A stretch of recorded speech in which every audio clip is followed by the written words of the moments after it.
Halo Sobat Inspirasi, ketemu lagi dengan kami SCPD Channel yang tidak pernah bosan untuk mengulik kisah dan cerita dari tokoh inspiratif untuk disajikan kepada Sobat Inspirasi sekalian. Kali ini kami sudah berada di Kalibata, Jakarta Selatan, tepatnya di perumahan DPR RI, di kediaman salah satu tokoh yang akan kita kulik cerita inspiratifnya hari ini. Kalau dilihat dari nomor mobil, Sobat Inspirasi mungkin sudah bisa menebak siapakah beliau. Sebelum saya sampaikan siapa beliau, kita akan sama-sama masuk ke dalam ya. Ikuti saya terus ya Sobat Inspirasi.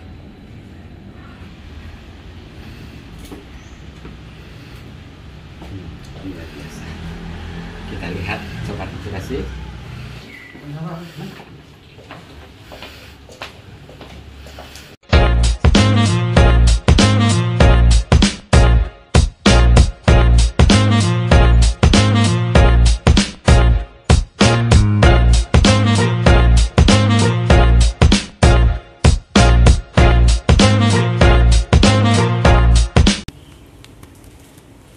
Baik Sobat Inspirasi, langsung saja kita menemui tokoh inspiratif kita kali ini, yaitu Bapak Haji Muhammad Syafruddin STMM. Langsung saja kita sapa beliau.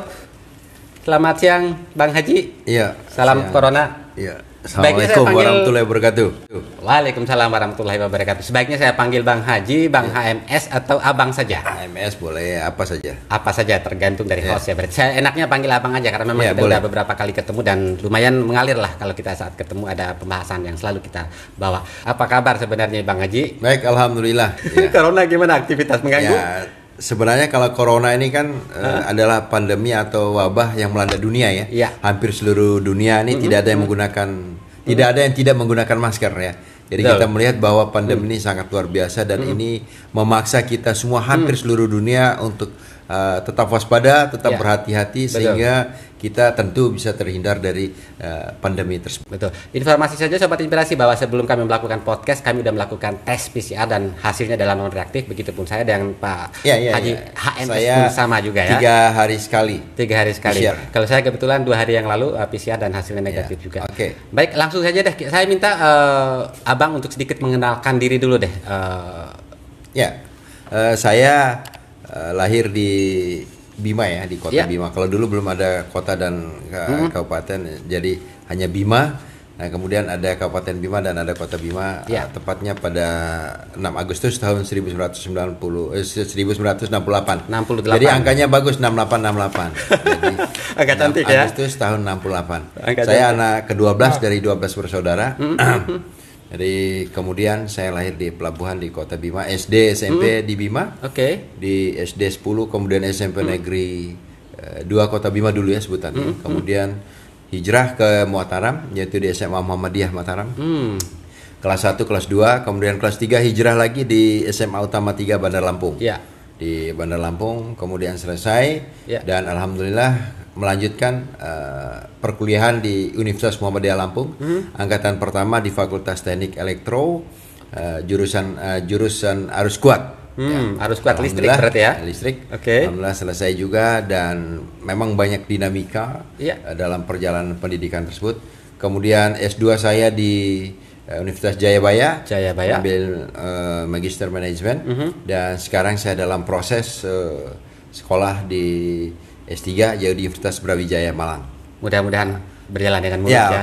Berarti nanti mengejar doktornya berarti ya. Ya, insya Allah. Tadi terkait sama perpindahan dari SD, SMP dihabiskan di Bima, sementara lanjut SMA di Mataram, lalu berikutnya di Lampung. Itu dalam rangka mengikuti kegiatan atau memang merantau untuk berpendidikan? Enggak saja. Jadi dinamika kehidupan itu kan saya karena di kampung itu kan dulu mungkin SD, SMP, SMA dan perkuliahan kan belum ada dulu di kampung.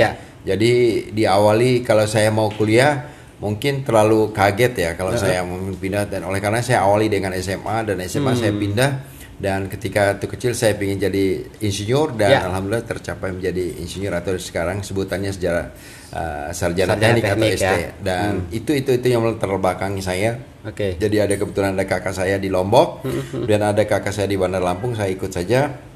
Pikir saya ini adalah momen di mana saya bisa belajar mandiri dalam kehidupan saya. Kemandiriannya berarti mulai ditempa sejak zaman SMA itu ya, lalu berlanjut ke kuliah. Selesai SMA berlanjut kemana tuh kehidupannya? Langsung berkarir di sebagai politisi kah atau bagaimana tuh? Enggak, jadi lucu dulu waktu saya selesai SMA,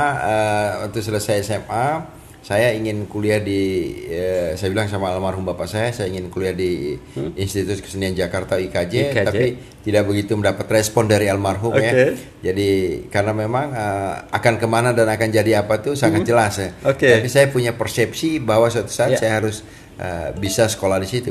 Nah, karena beliau adalah angkatan ya dari veteran, beliau mengharapkan saya kuliah di Universitas Veteran. Dulu di Indonesia ada di Makassar, kalau nggak salah ada di Jakarta. Dan untuk mengobati keinginan beliau, walaupun saya sempat melihat ini wah tidak mungkin gitu. Nah, akhirnya saya coba tetap ketika tamat SMA saya ketika tamat SMA di Bandar Lampung, saya pindah ke Jakarta coba-coba belajar. Kemudian tetap sekolah dan tes di Universitas Veteran Jakarta di Pondok Labu, saya ngambil perbankan. Tapi saya tidak begitu progresif dalam pengertian melanjut hanya tes saja. Kemudian saya coba juga di Institut Kesenian Jakarta, tapi saya tidak mau mengambil keputusan untuk melanjutkan pendidikan di sisi itu karena orang tua saya maunya di A, saya memilih B. Akhirnya saya kembali lagi ke Bandar Lampung. Ketika itu ada Universitas Muhammadiyah yang baru buka ya, baru buka pertama tahun 87. Saya ikut dan testing dan akhirnya saya diterima menjadi mahasiswa Fakultas Teknik. Dan saya mengambil jurusan Teknik Elektro Arus Kuat. Harus kuat ya. Berlanjut ke situ, masalah masuk ke dunia pekerjaan, apakah langsung berkaitan dengan bidang atau akademik yang abang udah tempuh?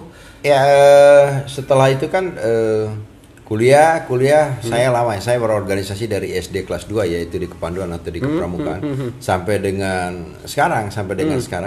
Nah, itulah yang membuat saya kalau sedang kuliah atau sedang belajar, kalau ada perkemahan itu saya bisa meninggalkan sekolah saya ikut perkemahan, sehingga time atau waktu berjalan kuliah itu saya cukup lama saya sekali habiskan, tapi alhamdulillah bisa selesai. Dan itu yang membuat saya benar-benar belajar.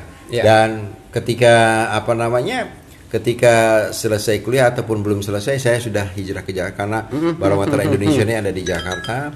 Nah, saya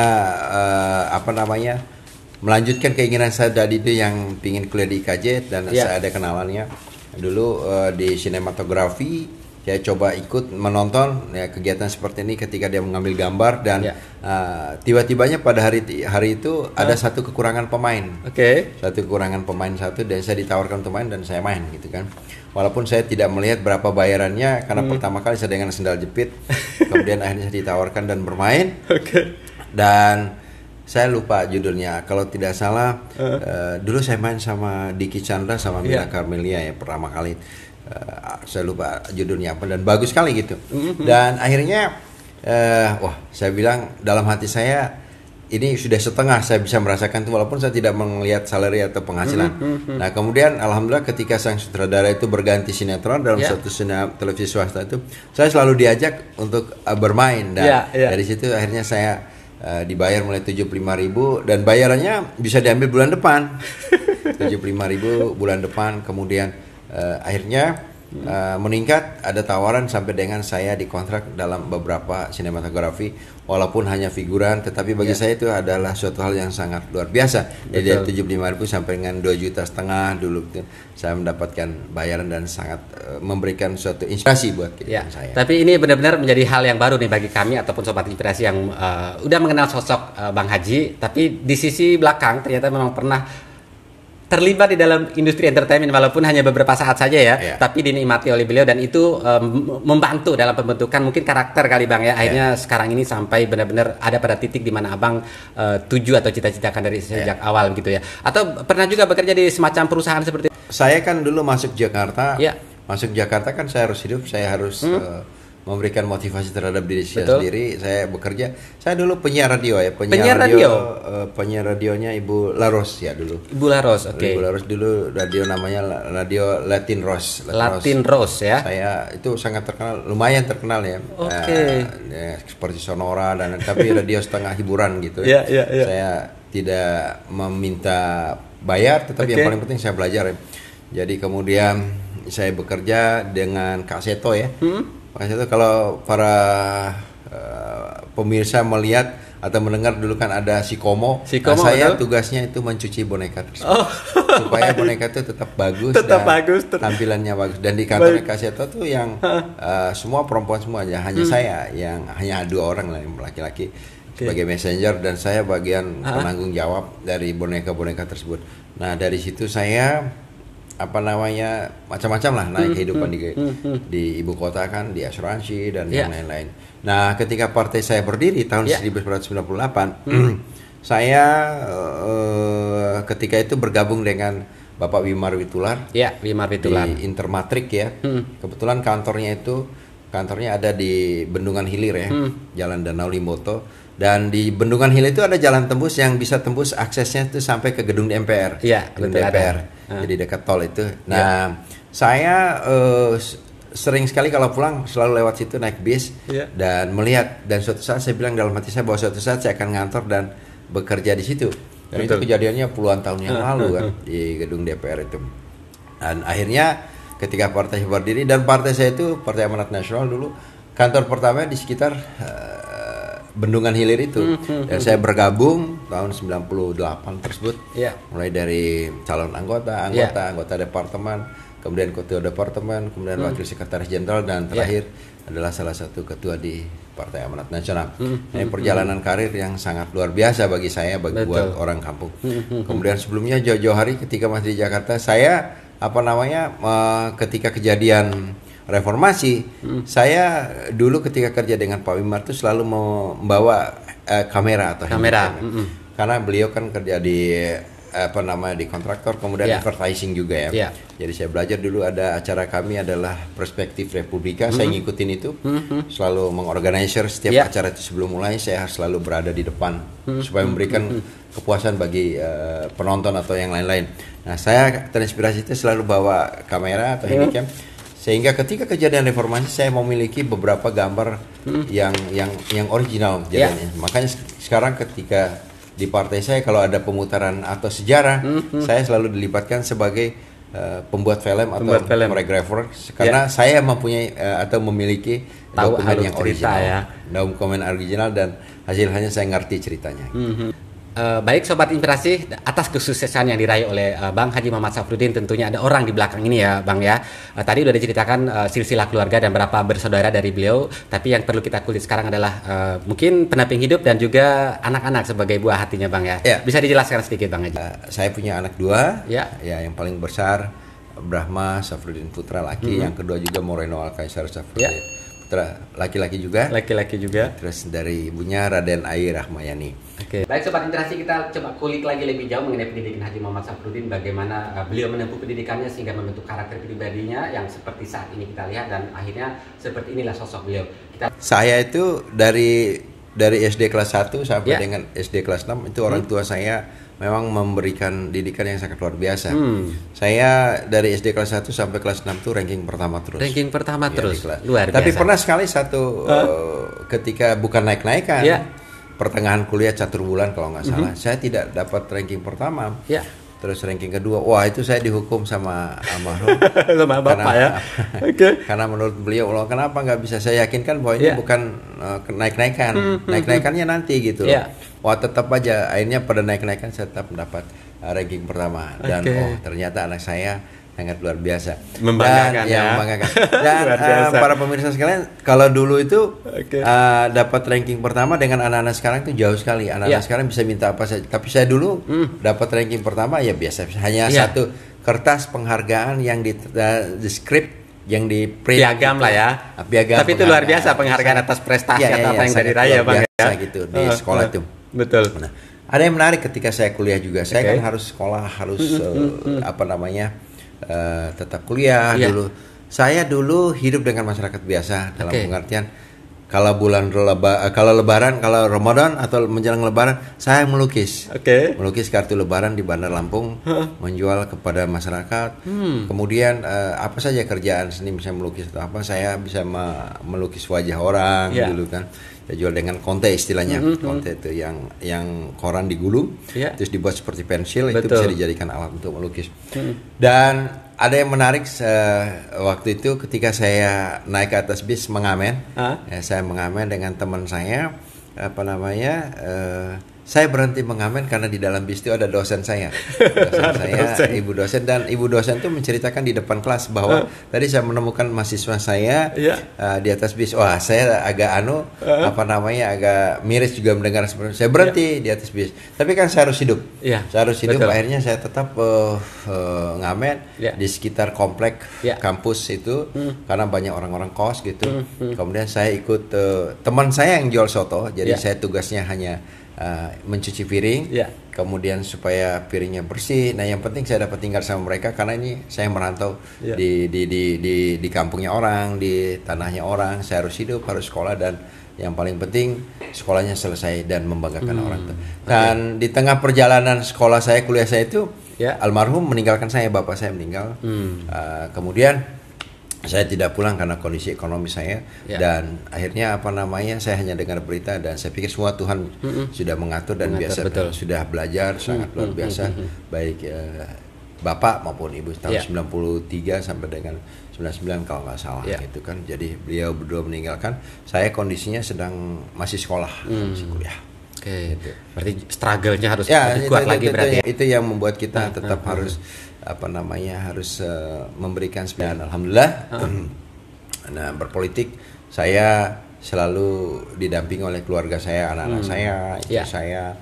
Dan kalau dikatakan tadi di balik kesuksesan ada orang yang sangat bijak, yaitu istri saya, adalah dan yang memberikan spirit dan memberikan guidance anak-anak saya. Papinya harus seperti ini, penyemangat, harus seperti ini, jangan sampai ini, jangan sampai ini, karena memang apalagi sekarang ini pejabat publik berpolitik itu yang benar saja belum tentu benar, apalagi tidak benar. Nah, itu yang harus saya sadari, bagaimana meyakinkan publik.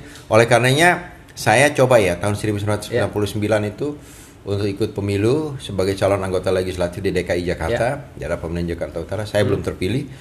Dan yang kedua pun juga saya sampaikan kepada partai untuk ikut sebagai anggota legislatif di tingkat pusat. Saya langsung dari tingkat 1 langsung ke tingkat di kampung atau di daerah pemilihan saya dulu, Nusa Tenggara Barat. Saya belum terpilih, jadi 1999, 2004 belum terpilih, 1999, 2004 belum terpilih, 2004, 2009 belum terpilih. Nah, hanya 10 tahun saya belajar berpolitik, 10 tahun mematangkan bagaimana meyakinkan publik bahwa Anda itu adalah orang yang terbaik di antara sekian. Layak untuk dipilih ya. Hanya 2009-2014 saya terpilih yang pertama dengan perolehan suara yang lumayan signifikan, 27.840. Dulu daerah pemilihan saya masih Lombok sama Sumbawa, Pulau Lombok sama Pulau Sumbawa masih bergabung. Nah, saya memperoleh dari 10 kursi itu kursi ke-7 dari 10 kursi jadi 27.840. Kemudian pada periode kedua masih bergabung Lombok dan Pulau Lombok dan Pulau Sumbawa dengan oleh karena saya mendapatkan perolehan suara yang lumayan 63.840. Betul. 63.000, yaitu 23.000 di Pulau Lombok, 40.000 di Pulau Sumbawa, dan itu sangat tinggi sekali lonjakannya dari 27.000 sampai 63.000. Nah, dan periode saya ketiga ini, sekarang pemerintah membelah atau menambah dapil. Dapil 1 di Pulau Sumbawa yaitu saya dengan kuota kursi 3. Kemudian di Pulau Lombok dengan kuota kursi 8. Nah, saya bersyukur dan saya yakinkan kepada publik, alhamdulillah dari 3 kursi itu saya paling banyak memperoleh suara pribadi, yaitu 66.902. Jadi pertama saya di Komisi 7, periode kedua saya di Komisi 7 itu ke energi, pertambangan dan kelistrikan. Kemudian di periode kedua saya di pertahanan, Komisi 1 pertahanan intelijen luar negeri, dan sekarang saya di Komisi 4 kelautan, kehutanan, pertanian dan bulog. Nah, ini yang melengkapi suasana batin seorang politisi. Dan untuk meraihnya itu tidak gampang. Jadi 10 tahun itu belajar meyakinkan publik dengan jumlah penduduk yang lumayan, dengan karakteristik dan watak yang sangat berbeda di Nusa Tenggara Barat. Baik, berbicara mengenai karir di politik, kita tahu berarti ini periode ketiga Abang duduk sebagai anggota Dewan Perwakilan Rakyat, yang artinya memang ini adalah diinginkan sama rakyat. Secara personal, memang Abang ingin terus berkarir di politik seperti ini terus atau Bang? Kalau berpolitik ini menarik ya, cuman itu apapun juga kan harus kita cintai segala sesuatu. Apapun yang dilakoni baru kita bisa menyelami bahwa itu adalah merupakan bagian dari hidup kita. Kalau memang kita susah, maka akan susah juga dalam mendapatkan. Saya melihat, bayangkan 10 tahun itu untuk belajar meyakinkan publik itu sangat tidak gampang ya. Orang 10 tahun itu adalah waktu yang cukup lama ya, tidak betul. singkat. Orang bisa berpikiran negatif yang lain-lain. Tetapi alhamdulillah sebagai manusia saya meyakinkan bahwa selalu apapun tujuannya selalu kita yakin sampai. Jadi, tapi unik Bang, dikala Abang maju untuk kedua kali dan lalu maju untuk ketiga kali. Tentunya nggak semua orang juga memiliki kesempatan yang sama. Walaupun pada saat awal dia terpilih, begitu nyoba lagi yang kedua dia nggak terpilih. Pasti Abang punya trik nih bagaimana caranya untuk menarik hati para pemilih khususnya dari dapil tertentu, yang dapil dalam hal ini mungkin Pulau Sumbawa. Apa trik yang Abang lakukan itu secara spesial? Jadi gini, gitu? sebenarnya sangat gampang sekali berpolitik walaupun orang bilang itu harus dengan finance support. Uang memang, tetapi uang bukanlah segala-galanya. Uang bukan segalanya, tapi segalanya butuh uang ya. Segala-galanya butuh uang. Saya 3 periode alhamdulillah tidak pernah memberikan pembelajaran yang tidak menarik kepada publik, kepada orang kampung. Nah, dulu gampang sekali ya. Buat saya sangat mudah sekali. Nah, misalnya dulu saya belajar. Saya punya 1135 desa kelurahan se-NTB dulu. Saya bagaimana harus keliling desa ini meyakinkan publik bahwa Anda yang terbaik gitu dengan seluruh kandidat itu. Periode pertama saya urutan ke-7 dan periode kedua saya naik menjadi urutan ke-6. Artinya ada satu lonjakan peningkatan perolehan suara. Nah, saya bisa keliling satu desa, misalnya desa A. Saya tanya kepada masyarakat, siapa kepala desanya? Misalnya disebut si B. Nah, saya tanya lagi, apakah pada momen pemilu yang akan datang itu dia masih menjabat? Dan ini saya keliling 4 tahun setengah sebelum pemilu. Jadi 4 tahun setengah sebelum pemilu, ketika saya terpilih sama pertama kali itu saya udah jalan. Oh, dia masih menjabat. Nah, saya datang ke rumahnya sore. Karena kenapa dulu sekitar 2009 itu yang punya TV itu hanya kepala desa lah ya. Orang-orang biasa mungkin nonton semua di rumah kepala desa. Saya nonton bersama masyarakat, sama anak-anak itu. Kemudian nonton bareng sama mereka. Terus nanti saya belajar inspirasi. Saya foto saya dengan kepala desa dan foto saya dengan masyarakat dan anak muda. Anak-anak muda selalu bertanya, fotonya jangan hanya kepala desa, hanya kita juga. Oh iya, saya foto. Jadi saya turun dari rumah bawa kamera, dulu masih original, jarang pakai handphone ya. Saya bawa turun kamera, saya bawa ke Jakarta. Saya kalau ada rezeki saya cetak foto saya sama kepala desa itu dengan frame yang bagus. Saya kirim lagi. Kalau dia berafiliasi partai dengan saya, maka dia simpan di ruang tamu. Dan saya sudah tulis di situ bahwa 4 tahun yang akan datang, nanti kejadian 4 tahun yang akan datang. Saya tulis calon anggota DPR ini sangat berani sekali buat saya. Saya tulis dengan logo partai. Terus kapan fotonya anak-anak muda itu yang saya hadirkan? Nah, itu sangat gampang. Ketika Ramadan atau ketika Idul Fitri. Idul Fitri kan selalu ada ucapan. Saya ucapannya pakai baliho. Misalnya ada foto saya yang akan saya pakai 4 tahun yang akan datang untuk pemilu. Ada logo partai, nama lengkap saya dan foto-fotonya mereka tuh. Baru tulisan Selamat Idul Fitri. Hitung berapa orang di antara foto, misalnya ada 15 orang, pasti 15 orang tuh minta baliho dan tidak pakai uang. Pasti mereka berebutan masang karena ada wajahnya. Karena ada fotonya di dalamnya. Itu yang saya pakai, salah satu trik sosial yang sangat bagus sekali dalam berpolitik. Sosial yang sangat luar biasa. Yakinkan publik bahwa Anda adalah luar biasa dengan cara yang simpatis, sangat luar biasa. Artinya pendekatan dilakukan dari berbagai macam cara. Salah satunya dalam bentuk penghargaan yang menantikan mereka pada posisi-posisi tertentu, apalagi di sentral ya, dalam bentuk poster seperti itu. Dan mengenai poster, pada saat saya kemarin jalan juga ke daerah Bima, saya hampir lihat setiap pojokan itu ada poster Abang. Iya, billboard. Dan kalau saya bandingin dengan anggota DPR yang lain, ya boleh dibilang mungkin punya Abang yang paling banyak dan memang ini ada terus setiap tahun dan selalu tampak segar itu poster. Memang itu ditargetkan untuk selalu ada begitu ya. Jadi strateginya gini, itu adalah silaturahim saya dengan publik, dengan bentuk masyarakat. Komunikasinya ya. Tidak semua orang melihat cara itu benar, tetapi bagi saya sangat luar biasa. Saya hadir di tengah-tengah desa, di tengah-tengah masyarakat walaupun gak ada saya,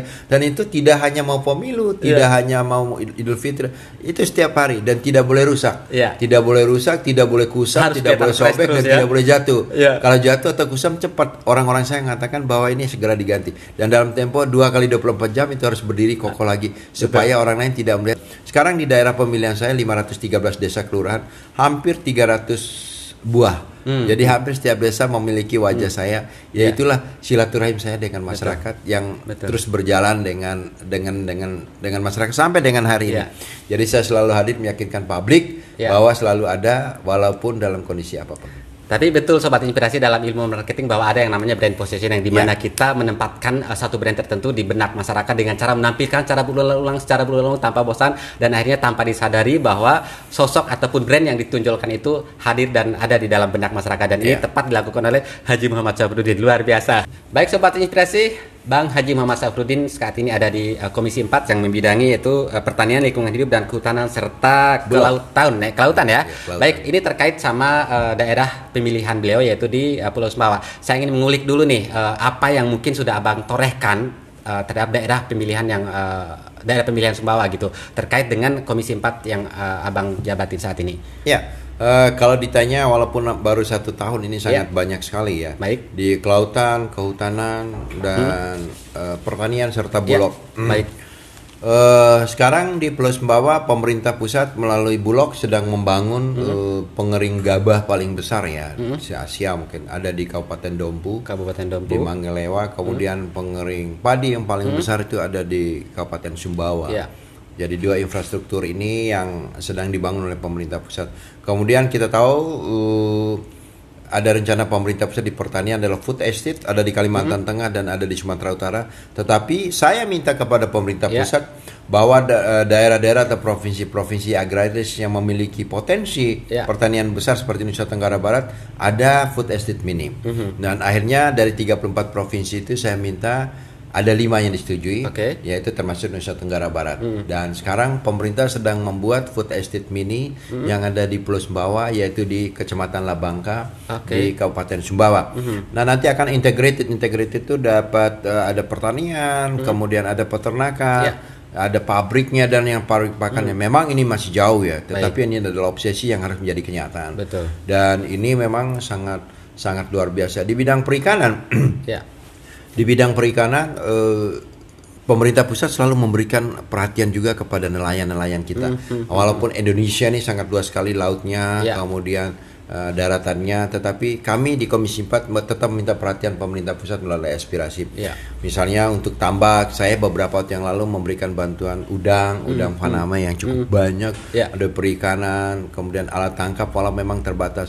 Tetapi yang paling penting yang harus kita pahami bersama bahwa kondisi Indonesia dalam kondisi pandemi seperti ini semuanya keterbatasan. Betul. Ya, yang paling penting sekarang bagaimana orang Indonesia sehat, kemudian dengan segala konsekuensi tentu dengan vaksin dan yang lain-lain. Vaksin ini memang punya price atau punya harga yang menjadi pusat perhatian kita bersama. Nah, inilah menjadi konsentrasi pemerintah dalam menanggulangi pandemi ini. Di bidang kehutanan. Nah, bidang kehutanan misalnya beberapa tahun yang lalu saya berterima kasih pada pemerintah pusat sudah memberikan SK bagi masyarakat yang sudah lama mendiami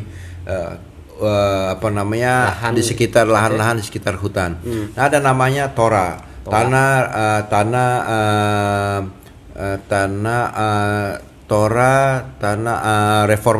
Reformasi agraria. Tanah objek reforma agraria. Jadi masyarakat yang tinggal di sekitar hutan tersebut diberikan kemudahan untuk mendapatkan tanah tersebut sampai dengan sertifikat. Ini kan sangat luar biasa. Sertifikat hak milik ya? Sertifikat hak milik. Ada yang sudah tinggal 30 tahun, 40 tahun, kasihan sekali ya. Nah, oleh karena sekarang pemerintah hadir memberikan SK, kemudian sertifikat. Nah, ini yang saya usulkan kemarin, alhamdulillah ada 170-an lebih ya di Pulau Sumbawa, ada di Kabupaten Bima, ada di Kabupaten Dompu, dan ada di Kota Bima. Jadi ada di Kota Bima, kemudian Kabupaten Dompu dan Kabupaten Sumbawa. Ini adalah bentuk-bentuk pemerintah hadir di tengah-tengah masyarakat melalui kami sebagai anggota DPR RI, yaitu disebut dengan aspirasi.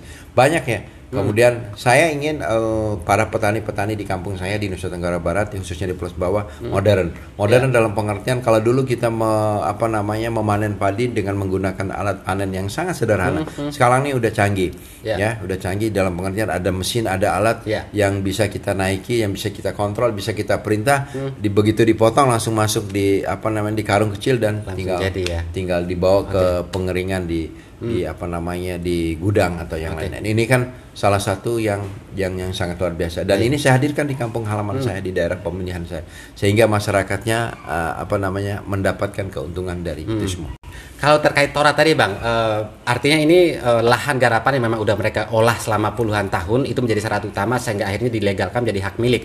Itu bukan berarti juga melegalkan pembabatan hutan baru yang akhirnya mereka kelola dan akhirnya dituntut juga untuk hak sertifikat, tidak seperti itu ya. Jadi gini, tidak mesti di dalam daerah hutan, tetapi pinggir-pinggir di sekitar hutan. Jadi tanah objek reforma agraria ini sangat bagus sekali ya. kita bisa mengusulkan kepada pemerintah pusat dan alhamdulillah sudah disetujui dan bahkan sudah mendapatkan SK beberapa tahun yang lalu. Saya bertatap muka dengan masyarakat tersebut. Yang paling penting tetap memperhatikan bagaimana kelestarian lingkungan. Nah, itu dia mungkin yang perlu saya kulik lebih jauh. Ini terkait masalah hutan. Kita sangat paham sekali kondisi khususnya di Pulau Sumbawa saat ini, bagaimana keringnya, bagaimana hutan itu sangat masif dibabat oleh masyarakat dan ini terkesan memang oleh pemerintah sengaja dibiarkan atau bagaimana. Mungkin ini perlu juga kita kulik dari Bang Haji. Nah, ini kan akibatnya memang sangat luas, banjir setiap tahun. Hujan sedikit saja udah langsung banjiran gitu. Sementara lahan-lahan hutan yang tadi saya sampaikan dibabat secara masif dan dialih fungsikan menjadi lahan untuk pertanian jagung. Dan ini memang terkesan menjadi program juga hanya penanaman jagung oleh pemerintah yang ada di Pulau Sumbawa gitu. Bagaimana DPR khususnya khususnya Komisi 4 menyikapi hal seperti ini ya, Bang? Ya, mungkin yang spesifik tadi masalah jagung ya. Jadi bagaimana caranya kita memberikan edukasi kepada masyarakat. Betul. Boleh menanam tetapi tidak membawa bencana. Nah ini kan penting. Harus kita jelaskan kepada masyarakat. Mari menanam, tidak membawa bencana buat orang lain. Boleh menanam tetapi tidak di dataran tinggi atau di gunung. Boleh menanam tapi di dataran rendah. Tapi pada kenyataannya saat ini lereng yang sangat curam pun oleh masyarakat. Oleh karenanya pentingnya pemerintah hadir di situ untuk memberikan edukasi kepada masyarakat supaya memberikan kesadaran bahwa menanam di atas lereng atau yang tinggi itu akan mengakibatkan banjir atau yang lain-lain buat masyarakat. Dan saat itu dirasakan benar efeknya. Jadi mari kita menanam atau bercocok tanam tapi tidak menjadi beban buat orang lain. Dan kita harus yakin memberikan edukasi kepada masyarakat tersebut. Baik, secara pressing atau secara tekanan mungkin yang bisa dilakukan oleh DPR selaku Abang di Komisi 4 ke Pemda maupun Pemprov. Ini kan sampai saat ini juga masih masyarakat pun masih istilah kata dilematis, Bang. Di satu sisi memang mereka butuh lahan itu untuk kehidupan mereka, di sisi lain memang dampaknya adalah seperti ini. Dan akhirnya masyarakat yang peduli terhadap lingkungan akhirnya menjudge masyarakat ini yang seolah-olah memang tidak pernah puas akan lahannya untuk lahannya karena memang menghasilkan banjir. Di sisi lain pemerintah juga dianggap oleh pegiat-pegiat lingkungan ini sebagai pembiaran begitu. Nah, bagaimana Komisi 4 masuk ke posisi itu, Bang? Iya, jadi itu kita kan selalu berkomunikasi dengan pemerintah. Karena memang kehutanan ini sekarang sudah tidak ada lagi di tingkat 2, yang ada di provinsi. Itu juga menjadi salah satu kendala sehingga masyarakat di bawah bahwa segala sesuatu ada di provinsi. Masyarakat untuk menuju provinsi tidak gampang dan tidak dekat gitu loh. Kontrol itu yang mungkin memisahkan sehingga komunikasi antara publik dengan pemerintah terputus. Artinya ini jadi bisa melakukan apa saja. Nah, oleh karenanya tugas itu adalah ada di pemerintah. Pemerintah misalnya di level paling bawah untuk memberikan edukasi, tetap memberikan masukan bahwa yang Anda lakukan itu tidak benar. Yang Anda lakukan itu harus benar seperti ini. Menanam di dataran yang rata, menanam di dataran yang tidak tinggi sehingga tidak menjadi akibat banjir dan yang lain. Karena kalau ini terjadi semua, maka akan terjadi banjir. Dan dulu waktu saya kecil mungkin tidak pernah ada banjir di Kota Bima. Sekarang nih beberapa tahun yang lalu pernah banjir besar. Kenapa? Karena sungainya yang dulu hampir 4 meter atau 5 meter sekarang tinggal 60 atau 30 cm. Nah, ini mungkin yang harus kita ketahui bersama bahwa perbaikan aliran sungai, kemudian memberikan edukasi kepada masyarakat bahwa menanam boleh, bercocok tanam boleh, tetapi harus diperhatikan lingkungannya. Betul sekali. Jadi Sobat Inspirasi, kami pun dari Jakarta ada bergabung dalam beberapa komunitas yang akhirnya kita turun ke daerah kita di Pulau Sumbawa sana melakukan penanaman, dan kita berharap ini menjadi trigger juga buat masyarakat supaya ikut mencintai lingkungan. Tapi pada kenyataannya begitu kami kembali ke Jakarta, tanaman-tanaman yang tadi kami tanam sebagian entah itu dipotong apa disengaja dibabat kembali oleh masyarakat, tapi sebagian besarnya udah hilang dan tidak ada jejaknya lagi gitu. Dan edukasi seperti ini yang mungkin sangat diharapkan oleh masyarakat, dan kita juga ingin mendorong juga pemerintah untuk terlibat aktif di dalam hal begini. Tapi pada kenyataannya saat ini benar-benar kita lihat bahwa ya seperti inilah kondisinya di Pulau Sumbawa sendiri, Bang. Prihatin ya, Bang ya. Oh ya, itulah itu yang pentingnya kita yang untuk memberikan edukasi kepada masyarakat. Baik Sobat Inspirasi, kisah cerita tadi udah sangat panjang diceritakan oleh beliau, termasuk isu-isu terkini yang udah saya tanyakan. Tapi satu lagi yang perlu saya tanyakan adalah, Bang Haji, Abang udah menceritakan bahwa Abang ini masuk kali ketiga menjadi anggota DPR. Tentunya ini bagi sebagian orang mungkin sangat panjang, dan saya sih berharap Abang juga nggak merasakan kebosanan dalam hal menjalani ini, karena memang tadi didasari pakai hati ya dan niat yang tulus begitu. Nah, dari proses ini apa kira-kira cita-cita Abang yang belum Abang sampaikan, atau Abang ingin mendapatkan apa dari ya seperti ini gitu? Iya,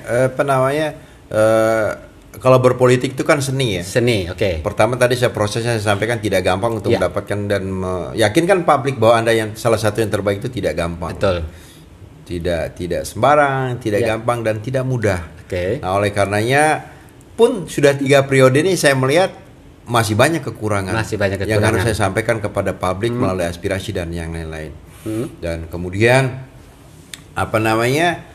Ini adalah merupakan catatan buat saya. Baik. Saya tetap berjalan dengan on the track. Doakan saya untuk tetap bisa berbuat buat masyarakat Pulau Sumbawa, bangsa dan negara khususnya, agar tetap biasa-biasa saja. Dan kalaupun ada nanti apa yang lebih lagi, ya nanti saya tunggu percaya. Secara personal, adakah niat mungkin yang mengikuti jejak sahabat abang Haji Muhammad Lutfi yang saat ini? Ya, saya katakan tadi kan, secara politik. Nanti kita lihat bagaimana perintah dari partai untuk tetap di legislatif atau di eksekutif. Dari partai kira-kira sekarang udah ada gambaran abang mau diarahkan ke arah mana gitu? Ya nanti kan bisa masyarakat akan udah kasih contekan dulu bang, kasih contekan aja. Kira-kira dari Partai Amanat Nasional udah memberikan gambaran. Halo Haji Muhammad Safruddin, kamu harus jadi begini, harus ada seperti itu kan? Ya, bagi saya sih siap saja sebagai kader partai. Ya? Mau di legislatif, mau di eksekutif, bagi saya nggak ada masalah. Dengan pelajaran, dengan kemampuan, dan tentu yang paling penting dengan pendekatan kepada publik. Yang paling penting Anda selalu berada bersama rakyat, maka apapun yang Anda inginkan, Anda akan bisa jadi apa saja. Secara personal berarti sudah siap lahir batin untuk terus ada di jalur politik ya, maupun di legislatif. Baik. Mau jadi bupati, wali kota atau gubernur sekalipun nggak ada masalah. Oke, baik. Jadi bagi kita adalah merupakan suatu catatan dan seni bagaimana meyakinkan rakyat bahwa Anda lah yang terbaik.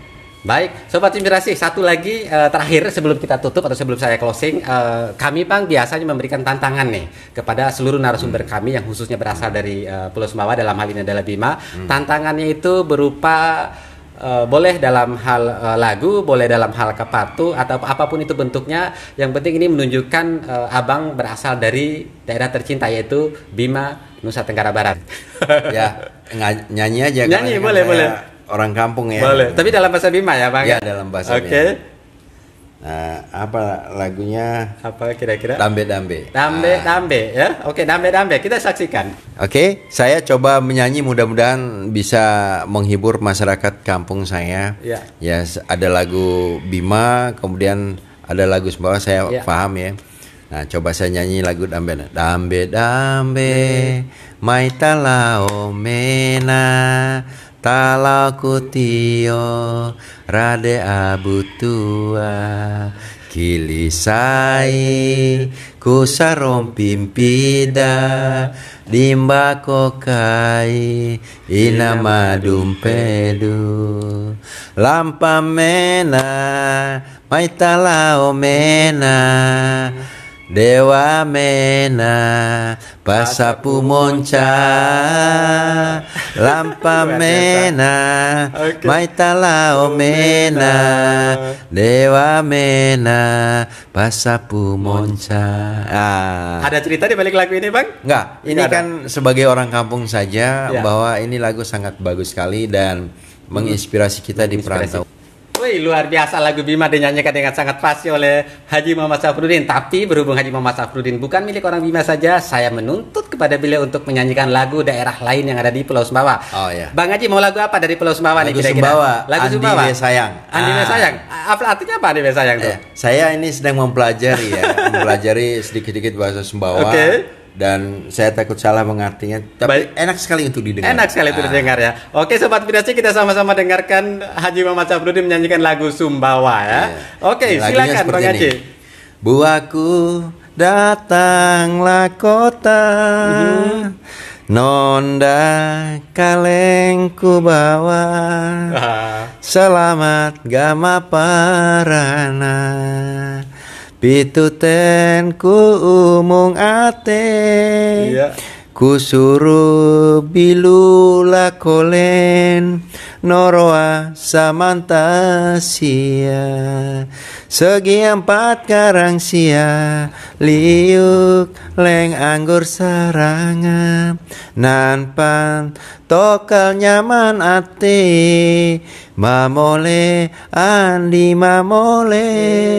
mamole laku balik kita, pangrep kayu gugur dan saling asik. Keren. Menarik untuk didengar. Saya yakin para pendengar atau pembaca sangat senang sekali karena lagu ini sangat mendayu sekali. Sama seperti lagu Bima tadi ya. Dambe-dambe dan Andi Besayang ini. Baik Sobat Inspirasi, mungkin yang berasal dari Pulau Sumbawa bisa membantu Sobat Inspirasi lain yang mungkin tidak memahami kata-kata yang ada dalam lagu tadi. Tolong dalam komen ceritakan apa makna dari lagu yang dinyanyikan oleh Haji Muhammad Syafruddin tadi ya. Terima kasih banyak, luar biasa. Haji Muhammad Syafruddin memang ada untuk Provinsi Pulau Sumbawa. Maaf, belum dari provinsi Sobat Inspirasi, tapi untuk masyarakat Pulau Sumbawa ya, karena memang beliau berasal dari Dapil Pulau Sumbawa. NTB 1 ya. Baik. Saya ingin meminta Abang untuk menyampaikan pesan inspirasi kepada Sobat Inspirasi kalian, karena memang fokus SCPD Channel adalah mengangkat sosok inspiratif yang menurut kami memang punya nilai, punya cerita, punya kisah yang memang layak untuk ditiru atau diteladani oleh masyarakat ataupun Sobat Inspirasi. Saya ingin Abang menyampaikan pesan inspiratif buat Sobat Inspirasi kalian yang sedang menonton SCPD Channel saat ini. Ya, ini sangat luar biasa dan sangat inspiratif. Mari kita mencintai setiap permasalahan yang ada di sekitar kita, terutama masalah-masalah positif, karena ini semua tentu akan menjadi pembelajaran buat kita semua. Dan yang paling penting, setiap langkah harus kita syukuri bahwa ini semua adalah nikmat dari Maha Kuasa. Baik Sobat Inspirasi, kulikan kami terkait sosok personal dari Haji Muhammad Syafruddin STMM, baik terkait pribadi maupun terkait karirnya dalam politik sudah kami kulik. Mudah-mudahan memberikan inspirasi kepada Sobat Inspirasi semuanya. Kita yakini bahwa semua proses pasti ada jalan yang baik, dan semua jalan baik pasti akan menghasilkan hasil yang sangat baik. Baik, terima kasih Sobat Inspirasi, terima kasih telah menonton channel kami, dan nantikan terus video-video berikutnya, baik dari tokoh, baik dari cerita maupun kisah inspiratif yang kami sajikan dalam program SCPD Channel. Terima kasih banyak Bang Haji. Sampai ketemu lagi di acara-acara berikutnya Bang Haji ya. Siap, terima kasih.